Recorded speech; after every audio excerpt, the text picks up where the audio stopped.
actually get you to do is introduce yourselves and your role with the Sask Health Authority, and then we'll go into questions. Sure. Whenever you're ready. I'm Jocelyne Martel. I'm the area lead for obstetrics here in Saskatoon. And I'm Ron Siemens, pediatric emergency medicine physician and interim provincial head of pediatrics. Okay. Dr. Siemens, you were announced as interim head a few months ago. Is there any update on when you'll have a permanent head of pediatrics, or where's that process? The search committee is being formed, and at that point, once it's formed, there will be opportunities for people to apply.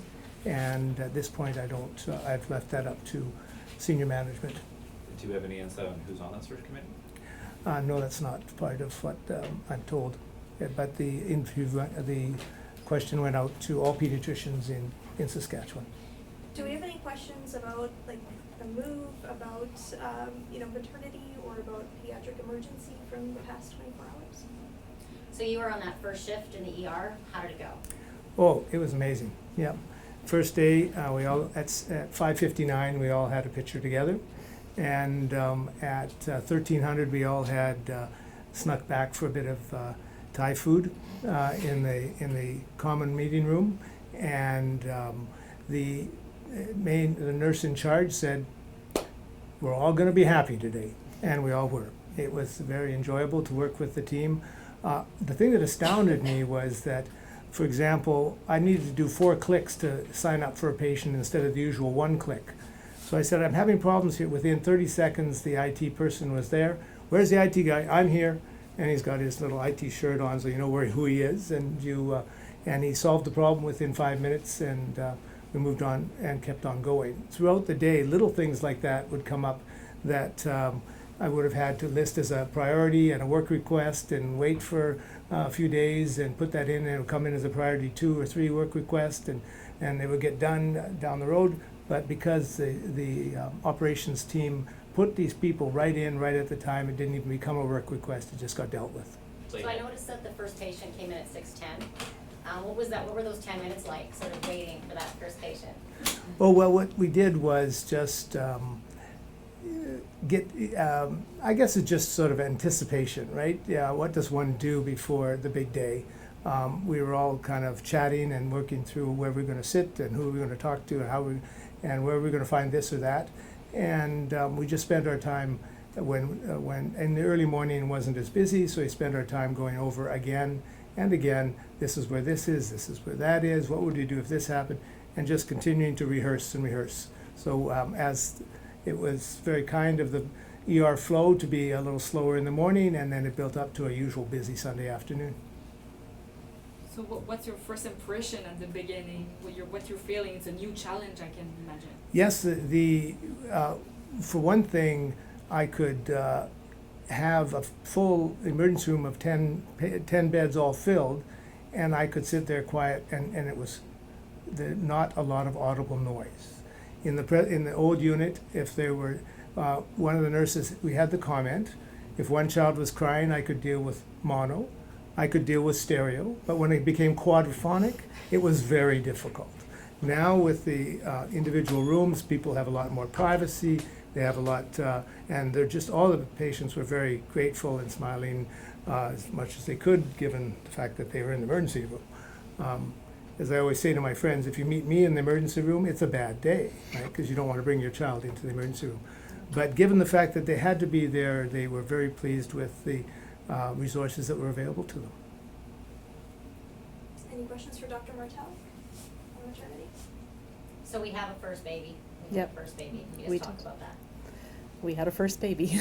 We also had a last baby at RUH, which was also very exciting. So obviously it's a beautiful specialty and an area of great joy almost all of the time. So it was very exciting to welcome the first baby shortly after 2:30 p.m. yesterday. We were also very lucky to be able to welcome women and families who had delivered in the last 24 hours with their newborns being transferred over postpartum, to welcome them into our new space as well. So it started off right from the first patient transfer to be a very joyful event. Since the first baby yesterday, we have since had 9 more, so we stand at 10 now for deliveries in this new space. Everything has gone well, everybody's safe and well. and it's been very exciting for our families. What's it like to be able to say that? I mean, you made that sound just like an everyday sort of occurrence, but to Yeah. kind of be last baby at the RUH, first baby here, it's quite the day. It is. It's a very exciting day. Yeah, we've been thinking about it for a long time, and patients that we've been taking care of in the office and in the community have expressed interest in being one of those two people, and that's been kind of fun and entertaining too. And that's allowed us to open the conversation about the kind of service that we can offer here and what families can expect here. And I think it was a great day. We were very happy at the end of the day. What's the difference between the other hospital and this one? Is there new facilities? Well, the facility is beautiful in terms of the space. We have many, many, many, many more square meters, which is lovely. The important differences have to do with model of care more than anything else. So in the RUH hospital, we had a model of care where women labored and delivered in a room, and then after delivery would be transferred to another floor, to another room, sometimes a public room, with their family to recover and have their care postpartum.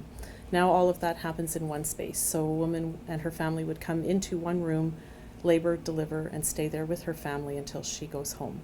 The advantages of that is the fact that there are fewer moves, but also more importantly that all aspects of care come to her bedside and are focused on the family in their own space. It becomes their space for the time that they are here. Did you notice anything in the first day and a half, I guess, with the difference in the mood of the mothers, or just, the general feeling? I think that the mothers and the families were happy to have the extra space and the privacy to be able to have their moment be more focused on them and less about sort of the facility and the resources around them. Women were very, very happy to see the rooms, to see the views, to see the space, but also the very welcoming staff that was excited to be there with them as well. I'd just like to say quickly that Dr. Martel bought pens and swag for all her staff, and they were all excited wearing their pink buttons and their pink pens, and she even gave me a pink pen. Yeah. So I had to We up are my a team. game, and I bought green pediatric pens for all of my team, but I could never reach the status of Dr. Martel and her team building. Yeah. She's done a fantastic job in the Department of Obstetrics. Thank you. Dr. Martel, we just Yes. heard from your colleague that you have 8 workers coming as part of the Indigenous Birth Support Worker Correct, program, yeah. joining you folks later this fall. Yep.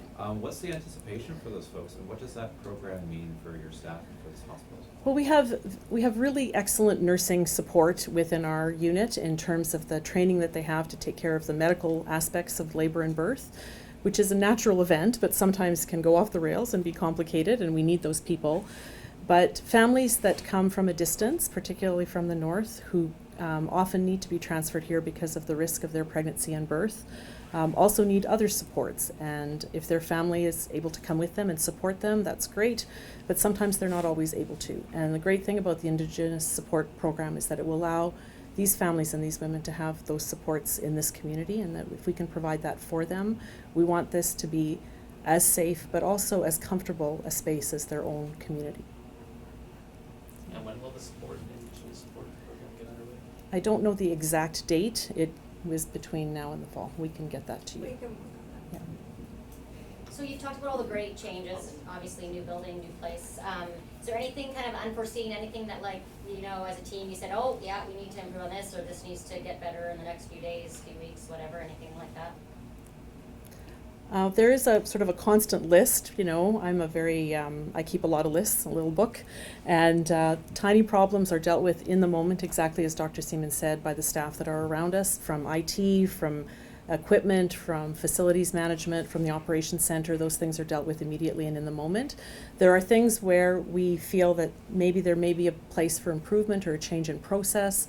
An example is that we have gone from 1 obstetrician in-house to 2, and we realized very quickly that our communication processes, although excellent, were at times repetitive, almost too much. So how do we streamline that? I think these are small problems to have. I think we can fix that. It involves bringing the right people together and figuring out a plan that is efficient. So there are some efficiencies to be had. There are some ways to find shortcuts through this 78,000 square feet of our floor that I'm still working on. But I think these are absolutely achievable things, and we keep track of them and we just cross them off as we go. They're small things. I did not have any surprises that I felt affected patient safety or patient well-being. Anything in the ER? Yeah, our team dealt with a number of the most worst situations that one could have expected. And as usual, Murphy's Law, they happened on the first day. And we were just very impressed how the facility allowed us to deal with those efficiently and appropriately and safely and went very well. So for somebody who wants the system tested early to see what the problems were, it was tested early and things came out through with flying colors. I was very pleased. Can you give an example of one of the problems? But that would be breaking patient confidentiality. I'm sorry I couldn't speak to that. I don't want to have anybody. You said you had problems addressed quickly yesterday compared to before, maybe take a couple of days to get it fixed. Did you have extra people on hand just to get everything going smoothly there? That's right. We had double shift of people, nurses and staff working with us, and we also had with the term super user, someone who is very well versed in all areas, and as Dr. Martel mentioned, someone from IT, someone from operations, someone from facilities management was in our department, and in each of the departments throughout the hospital, major departments, to provide support in real time. Dr. Siemens, obviously we can't get into patient confidentiality, but were these life and death cases? That's correct, yeah. Okay.